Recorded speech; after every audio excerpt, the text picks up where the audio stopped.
So my friend Ruben asked me to join him for lunch. I was a little hungover. I met him at Stokes. He said that he was meeting a couple other friends, which happened to be Melissa and Sammy.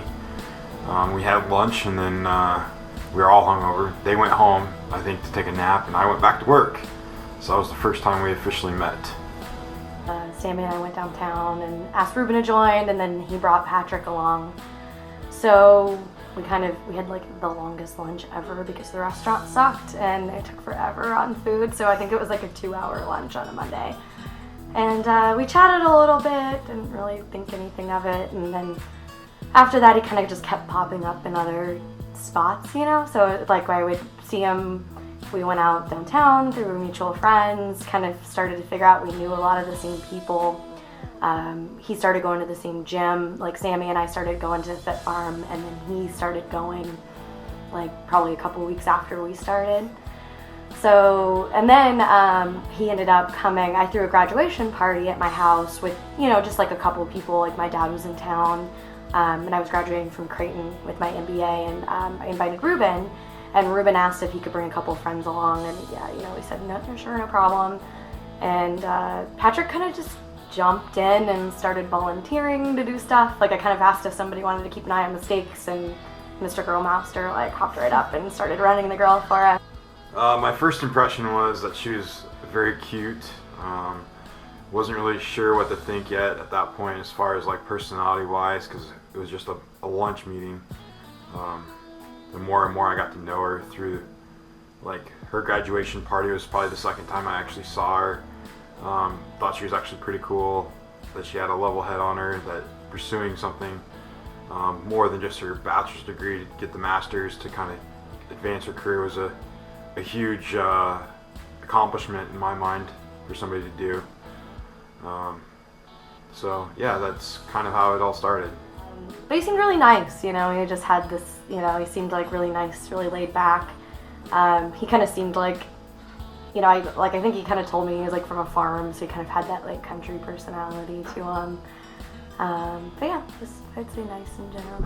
I would consider our first date to be a Darius Rucker concert. We'd been hanging out, kind of talking for a couple months at that point, but Melissa kept telling me that she didn't want a boyfriend. And I just kind of kept coming around because she didn't like necessarily like throw me off to the side ever. So I asked her to go to Darius Rucker with me. We went out to dinner before that and then to the concert and had a great time. Ended up playing some games at the casino afterwards for a couple hours, and then I think we had a nightcap drink after that as well on a place called Jerry's, which is considered our home bar. It was one of the first places I also took Melissa. I think we might have stopped there before, or maybe we met up there one other night for a drink. I can't remember exactly, but that was one of the first places that we actually like hung out. But I would consider our first date as the concert. So first date's kind of up for debate because I don't think we ever had like an official like this is our first date going out, because we would see each other so often, and we kind of started making plans to meet up if we were going downtown or if we were going, he like joined for volleyball. But I consider our first date Darius Rucker, because I think that was like the first time that we really like planned a night out. And it was really fun. We went to, he kind of started off the night by going to Jerry's, which is right down the street from my house, and I'd never been there. And we both loved the bar. Like it was, you know, like kind of dive bar, which I always like to go to.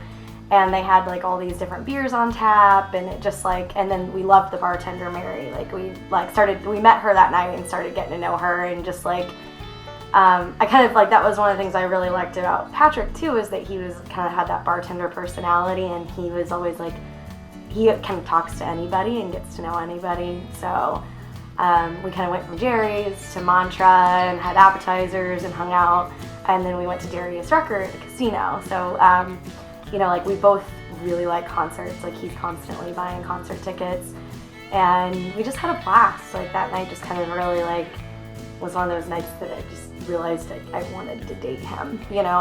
And before that, I had kind of always been trying to stay away from that, you know, and kind of keep a distance, just because I didn't feel like I really wanted to date anybody. But that just kind of, that night really showed me like how well our personalities kind of mixed, and just what a sweet guy he was. We're going to probably start getting serious, and I was kind of hoping that we would. Um, you know, it's dating is kind of tough, but after you get to that first initial hump, it kind of gets a little bit easier, especially when you start to get to know somebody like we gotten to know each other. I couldn't really see myself with anybody else. Like, it just was always, like, it was just him. Like, every time I wanted to do something, I wanted to call him. Like, I wanted to see if he wanted to join me, you know, whether it was like going on a bike ride or going to the gym or like, let's go to a movie or let's go to a concert. And it just kind of kept going and going from there, where it just made me realize, like, I don't want to do this with anybody else. I don't really want to be with anybody else. Melissa is very driven in a lot of different ways as far as her career, her fitness. She's very supportive of what I do as well. I would say that her drive, her sense of urgency to get those things accomplished is one of the things that I really love about her. I mean, he just really is the nicest, sweetest guy. When we first started dating, I always noticed that, like, if we would go places like the lake, for example, he was always kind of the first person to jump up and volunteer to do things and help people out.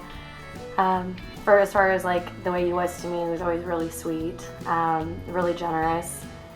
And, you know, I also love that us, like, kind of how we work together, that he, like, we kind of help push each other up rather than keep each other down. So it's like, you know, it might be just like at the gym, you know, like, we kind of push each other to go. Like, when one of us doesn't really want to or wants to, like, sleep in, we kind of nudge each other, like, hey, like, let's go. You know, we're both going to feel better once we do this.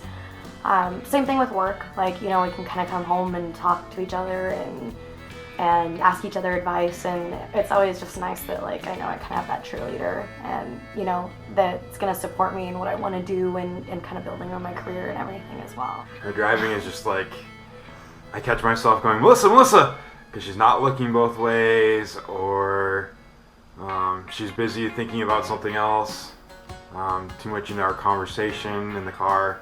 So I'd have to say her driving. That's why I tend to drive a lot when we go on longer trips. He's kind of a pig. He, you know, when we first started dating, and I went over to his house, you can even see the floor, and I was like, really? Are you an adult? Like, what is going on here? So that's definitely been one of our ongoing things since we moved in together, you know, 2 years ago. But he's gotten better, and he does put in an effort and everything, but we definitely have two different personalities when it kind of comes to, like, that clutter mess type of thing. There are a lot of times that kind of come up, but I think the most favorite one for me would probably be last summer when we went to Hodag. Hodag is a country music festival in northern Wisconsin where there's probably about 15,000 people that go. We camp out for a couple days, go to concerts pretty much non-stop. I would have to say that was probably the most memorable weekend that we've had together. It was just absolutely perfect. We met up with some really cool people. We had a great time together. It was just overall just like a fabulous weekend. Like, our Costa Rica trip really stands out to me. It was the first big trip we went together, and you kind of learn a lot about somebody on your first trip, especially one when you're going to a different country. And we just had a blast, you know, like, we went through the jungles, we did surf lessons together. We made a random stop at a Costa Rican rodeo one night, which was a complete shit show and hilarious. It really, like, made me realize that how up for adventure he was, because it wasn't like, we didn't really go there with, like, definite plans or this is what we're gonna do. It was more of a, like, okay, let's go and see what we can do, and we just had a blast with it. So it's just other memories I want to keep building off of. Probably my favorite thing to do with her is something that she enjoys much more than I do, but I love doing it because she can't seem to beat me at it, is running races competitively. We don't run to win them, but we have a little competition going on with each other. We ran a half marathon in Yellowstone, which I beat her by about 10 seconds. And then we ran a 5K together several months later that I ended up beating her there as well. So I know she'll probably get me at some point, but that's probably one of my favorite things to do with her outside of the list includes going fishing, going to the gym, going to concerts with her. She's a great concert partner. Yeah, that's pretty much sums it up. I'd say it's probably going to be a mix between going to concerts, because we always just have a blast doing that, and then kind of going to the pond and fishing and stuff too. It's kind of like those two ends of the spectrum.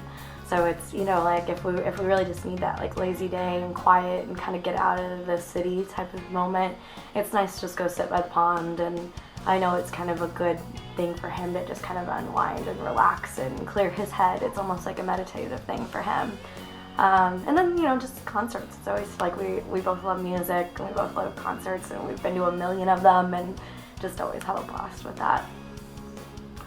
So I had in my mind for a long time how I was going to propose. Well, I kind of started with, we were going out to the pond to go fishing. I was kind of irritated with him that day, so you gotta love how that starts out. And being kind of a brat as well. And we got out to the pond, and I was, you know, I kind of thought he was acting weird, and it was kind of annoying me more, because I was like, I'm trying to set up my fishing pole, and he was just like, here, let me do it, and let me, like, and I was just like, back off, dude, I got this, like. I took the ring and put it on the end of a fishing pole and actually threw it out in the water. When I ran this idea by a couple of my buddies, they thought I was absolutely batshit crazy. When I tell people that's what I did, they look at me like, wow, you did what? But so I actually took the ring. Haley was supposed to distract Melissa while we were down there. She knew that this is kind of the plan. Didn't necessarily go along with it. She was too busy catching fish of her own at the time, so I had to improvise. I had one of my friends come over and block Melissa's view from me, put the ring actually on my fishing pole. It was initially going to be on her pole, and then I hurried out there and cast it out as Melissa wasn't paying any attention to it. Let it sit there for a little bit, let her turn her back so she didn't see it, pretended that my bobber went under. He said, honey, like, my bobber went under, you know, can you go check it for me? And I'm reeling it up, and I'm like, oh, there's nothing there, sorry, you know, and then he just kind of went, or he was like, oh, we'll just check and make sure the minnow's still there or whatever. So then I'm like reeling it up, and I'm trying to figure out what's going on, because I just see something shiny, so I'm like, do you have a lure? Like, do you have something on there? I couldn't really figure out what it was. I don't think she quite comprehended or saw what was on there. Until I reached out, and then I pulled in the line, took the ring off, and proposed to her on the dock. I realized it, like, I think when I realized it was a ring, he kind of came over and got down on one knee and said something that I don't remember, because I was so excited. That knowing that she wants to be my soulmate, waking up to her every day, being around her presence, that drive that I mentioned before is one of my favorite things. Being around that is contagious. That drives me to be a better person as well. That's probably what I'm looking forward to the most. Obviously, we're going to try and start a family, but I think just being around her will be enough with whatever happens in the future. You know, being able to kind of live those moments together, and just, you know, like having kids eventually, and just, you know, being able to like wake up together every morning and you know, live our lives together. I mean, I have to say it's everything, kind of like what this adventure is gonna bring.